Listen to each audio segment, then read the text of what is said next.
On The Daily Show, it began like any other night, but no one anticipated what happened when Jon Stewart returned to the desk with his trademark smile, glanced at the camera, and then cracked a joke that was so scathing and precisely targeted. That Meghan Markle's pause for effect is essentially a little Brigitte Macron, adept at slapping her man into place. The crowd yelled, and suddenly the atmosphere around Meghan Markle altered once more. He remarked that it divided the internet in half. It doesn't have to be this way. Hey, girl. Down on your luck? Get a podcast. She's the First Lady of France, Brigitte Macron. She is decades older than her husband, Emmanuel Macron, and is often portrayed in European media as being excessively domineering or outspoken.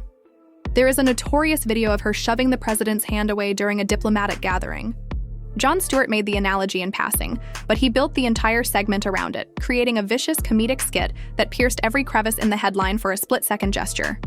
Jon Stewart, who many still consider to be one of the most intelligent, humorous voices in American television, was the source of Meghan's polished image.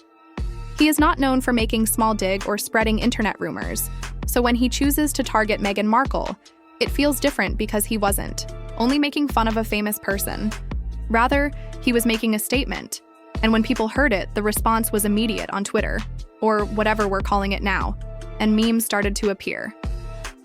Others featured Prince Harry cut into that Macron film, clumsily attempting to take Meghan's hand as she stood next to Brigitte with the tagline, "Boss babes or bossy babes," waves him away like a bodyguard, and you could sense the change.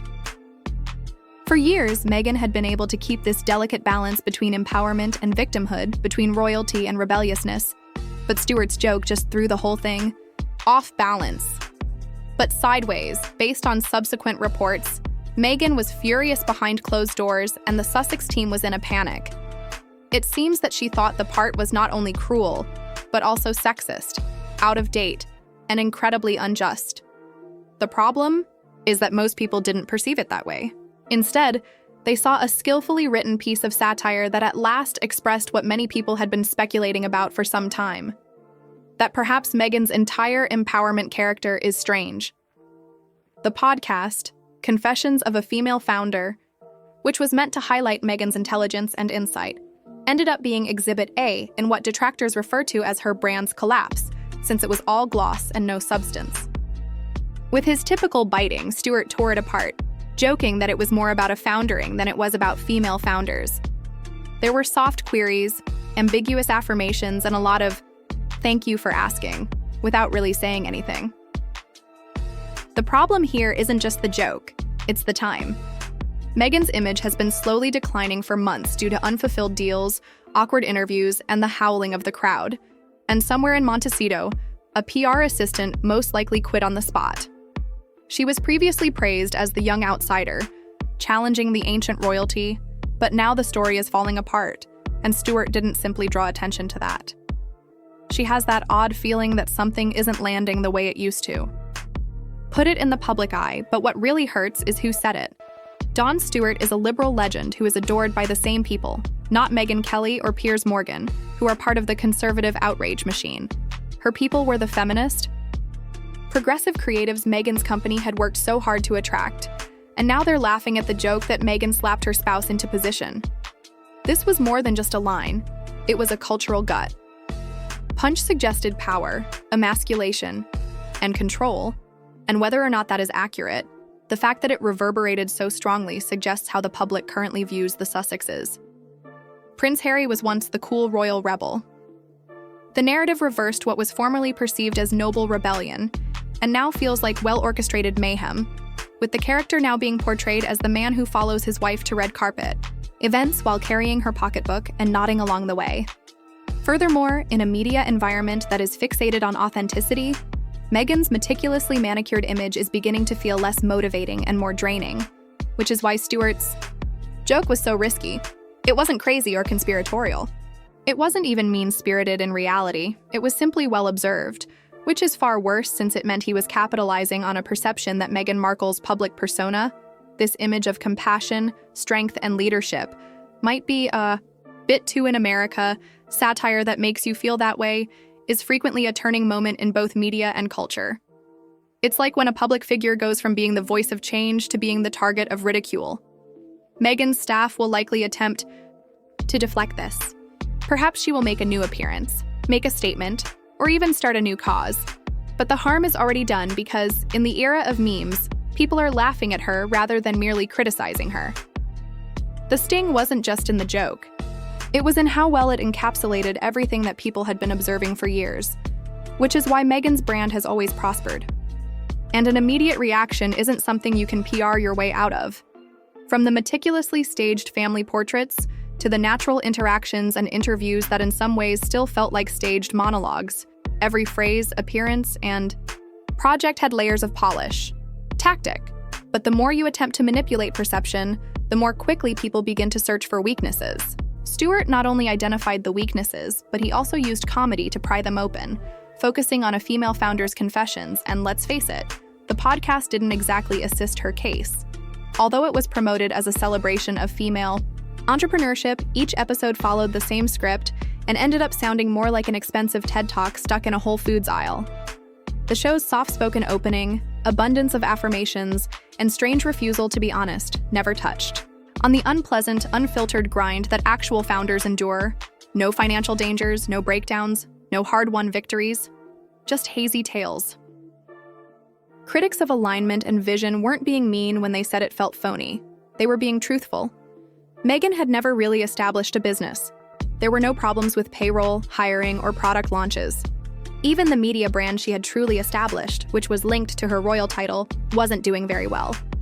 Agreements were falling through, traction was eroding, and even her Netflix cartoon project, Pearl, was quietly canceled before it even generated a single ripple, so Stewart's remark that the play was more about someone foundering than founders struck a deeper chord than it should have. Not because it was cruel, but because it was true. Nobody in the crowd gasped when the joke was delivered, because everyone thought Meghan's portrayal of hardship was so sanitized that it felt like a caricature of genuine ambition. Not fury or indifference, but laughter. That's the worst form of rejection. Prince Harry didn't get off lightly either, as Stewart made fun of him as an unsuccessful foreigner who gave up his family's house and now bears his. Not only was the wife's handbag at charity dinners nasty, but it was shocking and, shatters the image of royal rebellion Harry has attempted to establish since quitting the monarchy. The memoir, the tell-all interviews, and the continual focus on finding his voice conflicted with the portrayal Stewart gave of a man in the background of his own narrative. And let's face it, that's what people are beginning to notice at public gatherings. Harry hardly ever speaks these days, and Meghan always takes center stage. Harry stands next to her, grinning like a security guard in a tuxedo, delivering the lines and making the emotional pitches. It may sound harsh, but appearances count, particularly when your brand depends on visibility. If the public begins to see, the irony is that both Meghan and Harry established their post-royal brands on being authentic. They claim to have left the palace because it was oppressive and didn't let them to be themselves. However, if you are used as a prop in your partner's journey, the sympathy quickly fades. Genuine, but everything about their new existence outside the royal gates began to appear contrived, from the meticulously scheduled paparazzi walks to the private house video in their Netflix documentary series. Nothing felt natural anymore, and when authenticity begins to feel staged and turns into comedy material, Stewart didn't create the Meghan reaction. He only sped it up to that point. The Sussexes were primarily criticized in conservative quarters, whether through tabloid columns or violent YouTube tirades, but this was different. A well-known comic with progressive views was publicly stating that the emperor was naked, and the crowd clapped. That's not simply a PR issue. That's a societal shift. Her defenders typically use the argument that she's a woman, multicultural, or an outsider. But Stewart's joke wasn't cutting to the chase, was piercing through the branding, the predetermined weakness, and the never-ending cycle of flawless victimization. He wasn't making fun of her identity. Rather, he was making fun of the way she exploited it as protection.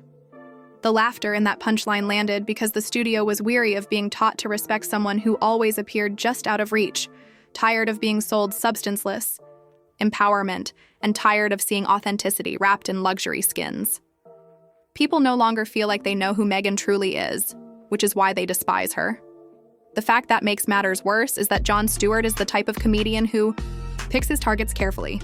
He doesn't chase clout, he doesn't follow fads, and if he took that risk, it indicates that he believed the public was ready to hear it.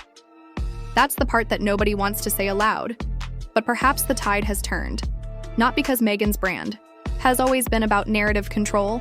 From her Oprah interview to her glossy appearance, people despise her because they no longer purchase the products she sells. She presented herself in films as a voice of contemporary royalty, unabashedly, daring, effortlessly graceful, and misunderstood by the establishments that attempted to quiet her. However, when satire takes over, she begins to speak for itself. The true threat Meghan now confronts is not defamation irrelevance. Rather, it is the narrative slipping away from the person who once held it. The parallel to Brigitte M wasn't made at random. Rather, it was Brigitte Macron was a loaded label that portrayed a lady who was educated and elegant, but frequently condemned for her control in the public eye and her cold behavior behind the scenes. In any other setting, the joke could have been dismissed, but from Jon Stewart, it was greeted with acclaim because Meghan deliberately shapes her husband into a supporting role in her own drama. Meghan's response, which was reported by insiders as angry and ashamed, is precisely what made the clip so powerful. Comedy finds a way to make a prominent figure laugh when they start taking themselves too seriously. Despite Meghan's poise and preparation, they seem to have forgotten that sometimes the best way to save your reputation is to let the joke go and go on. Instead, she is frantically trying to save a reputation that is no longer in her. Although her team has attempted to change course, as evidenced by stories of new projects, alliances, and even rumors of a media comeback, the public's perception of everything she does has changed, regardless of how well executed the rollout is. From a performance perspective, a new podcast was created, a new charity project was publicized, and a genuine moment with her children was staged. The issue is that when your genuineness is ridiculed on stage, you don't have the benefit of the doubt. No longer, and Harry's reputation has deteriorated even more since he was shown as a lost man who abandoned the throne to defend his wife, unable to find his own voice or purpose in his biography Spare. Stewart's joke about the handbag in exile wasn't just humorous, it was cruel. Instead, it came off as a combination of therapy sessions and tabloid overshare, generating more eyebrows than empathy. Everyone could visualize it because it was visual, and once a joke creates an image that sticks, it's difficult to remove. Comedy has a special hazard in that it conveys the truth too effectively. It doesn't be disputed, it gets repeated on social media, Daily Show footage is still going viral, and instead of people debating over them, they're adding comments and stitching replies to create TikToks that further humiliate Meghan and Harry. These days, critics are being memed by erstwhile fans. This type of response is quiet, diminishing views, and indifferent crowds. The same thing Meghan built her, instead of loud, angry headlines or large boycotts. Hollywood has seen that media executives who formerly lined up for partnerships are now discreetly backing off podcasts, which is worse than hatred. While hate keeps your name in the press, indifference takes you out of it. Early contract termination and dwindling public interest are not due to Meghan's actions, but rather to her lack of persuasiveness, as every statement sounds prepared, every smile appears timed, and every endeavor feels like a publicity gimmick. The audience becomes bored instead of enraged. Meghan, the American actress, once stood for something greater than herself. She was a mixed-race lady who opposed a centuries-old institution. She was supposed to represent a new form of monarchy that stood for change and advancement. But now that she has lost her mystique and is supported by subpar content, she is simply another famous person struggling to survive. Jon Stewart didn't have to destroy Meghan Markle. He only lit the fuse. The true explosion came from the cultural oxygen that was already surrounding her. A combination of, the laughing wasn't about the joke, rather it was about the release of the collective sigh of an audience tired of pretending they couldn't. After years of flawless performance finally crumbling under examination due to public exhaustion and broken expectations, pulling the strings, and Meghan is currently facing the most difficult task in the media, reviving interest. Not pity, not anger, simply attention. The difficulty is that she's no longer able to employ the same tools. The feminist's victim card has expired. The branding of the fairy tale seems flimsy. Worn off in order to recover, she will need to remove all of her credibility. Backdrop, the branding appears authentic. Battle for true achievement in something unplanned. However, that's a difficult turn for someone who spent many years refining the story, and in a society where satire is more prevalent than honesty, she might not have the time to attempt, since Jon Stewart's makes you the world's biggest joke.